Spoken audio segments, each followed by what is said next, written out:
किसान भाइयों, राम राम, सत श्री अकाल। सभी किसान भाइयों को हम आज जिस मुद्दे पे लाइव होकर बात कहना चाहते हैं, ये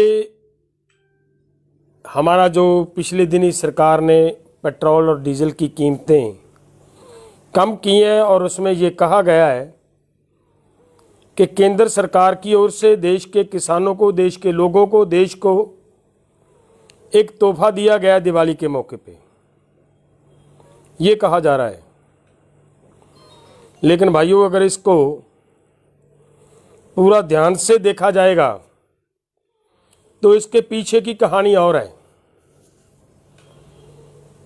बीजेपी की क्रूरता भी इसमें नजर आएगी कि देखिए,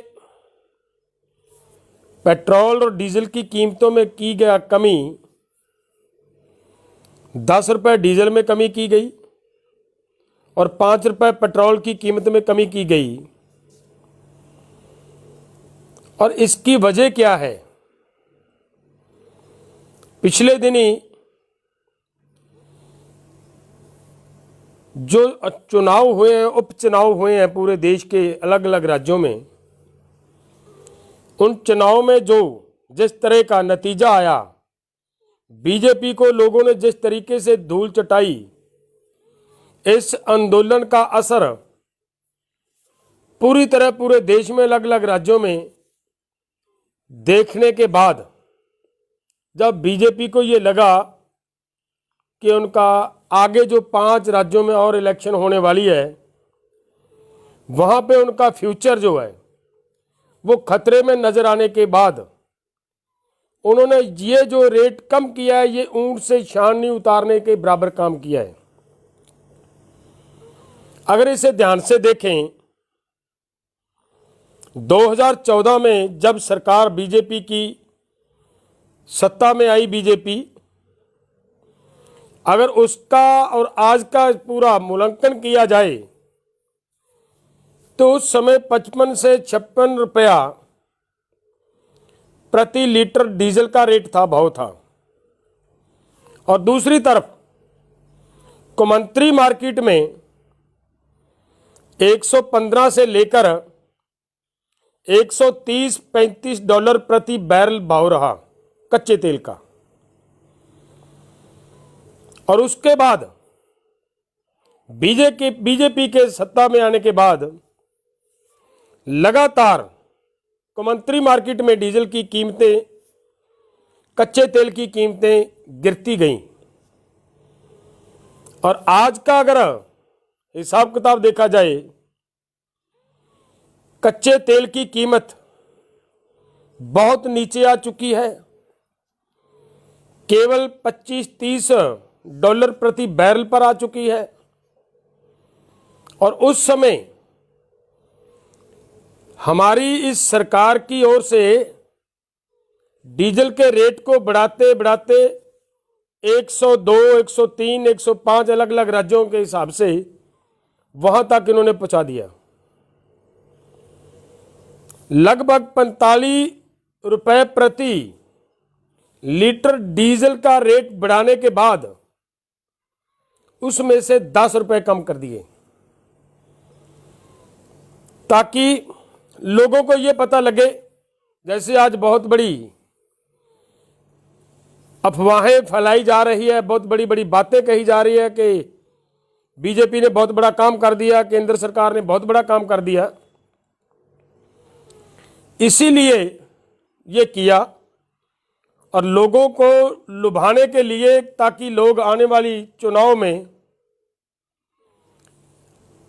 इस 10 रुपए कम किए डीजल के रेट के आधार पे बीजेपी को हो सकता है वोट दें, इनकी ये भावना थी।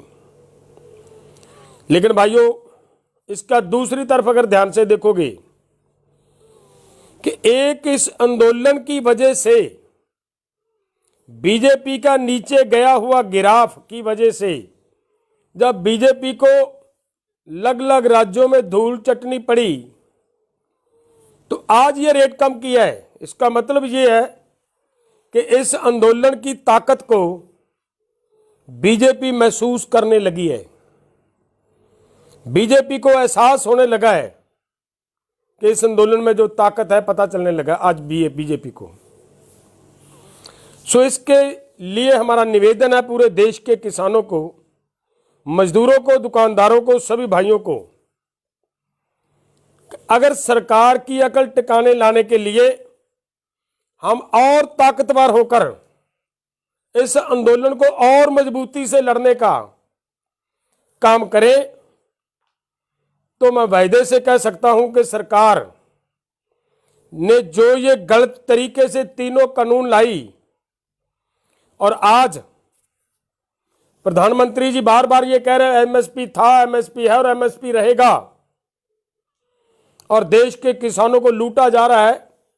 बिहार के किसानों को 700-800 रुपए प्रति क्विंटल के हिसाब से जो ना धान की खेती, धान की फसल फेंकने के लिए किसान मजबूर है। कहां है उनके लिए एमएसपी? हम चाहते हैं कि पूरे देश के किसानों के लिए एमएसपी की गारंटी का कानून बने, पूरे देश के किसानों को पूरी फसल एमएसपी के हिसाब से वो अपनी बेच पाएं। हमारे इस आंदोलन की ये मांगे हैं। सो इसके लिए हम ये चाहते हैं कि पूरा देश एकजुट होकर मजबूती से एक बार और हमला मारे और ताकतवर होकर आगे आए और ताकतवर होकर इस आंदोलन को लड़ें। तो मैं यकीन से ये कह सकता हूं कि ज़्यादा समय नहीं लगेगा। यूपी का चुनाव आने से पहले पहले बीजेपी को घुटने टेकने पड़ेंगे और ये तीनों कानून रद्द करने पड़ेंगे और एमएसपी की गारंटी का कानून बनाना पड़ेगा।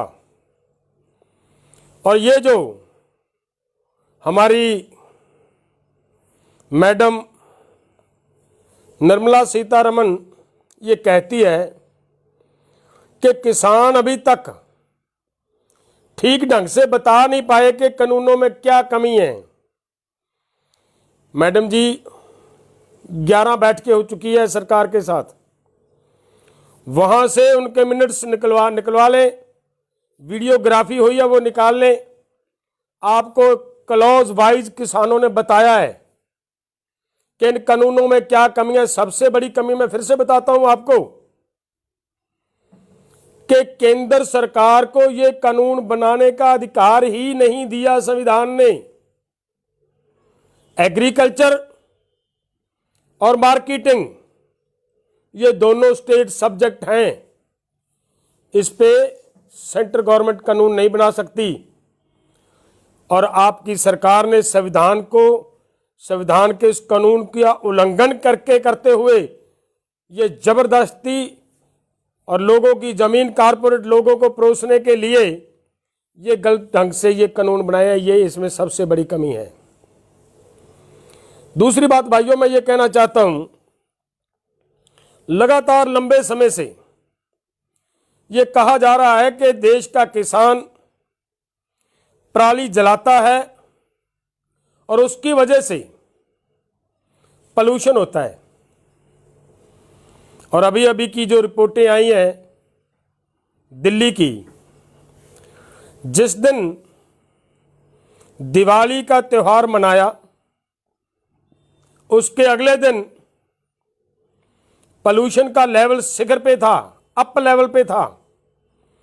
और आज का अगर लेवल देखते हैं, आज ये लो लेवल पर आ गया है। तो किसान तो अभी पराली जला रहे हैं। अगर किसानों की पराली का ये धुआं होता तो ये किसी हाल में अभी कम नहीं हो सकता था। इसके लिए हमारा निवेदन है, इस बार हम किसान यहाँ बैठे थे और हमारे पास सामने बात आ गई है और हम बता रहे हैं पूरे देश के लोगों को, किसानों को, कि किसानों को किस तरीके से इस सरकार की ओर से कुचलने का प्रयास किया जा रहा है। और हम किसी हाल में किसानों के खिलाफ ऐसे वैसे कोई भी कदम उठाने नहीं देंगे सरकार को। और पूरे देश को एकजुट होने का हम फिर से आह्वान करते हैं, निवेदन करते हैं, एकता बनाएं ताकि हम सरकार को झुकाने में सफल हो सकें। धन्यवाद।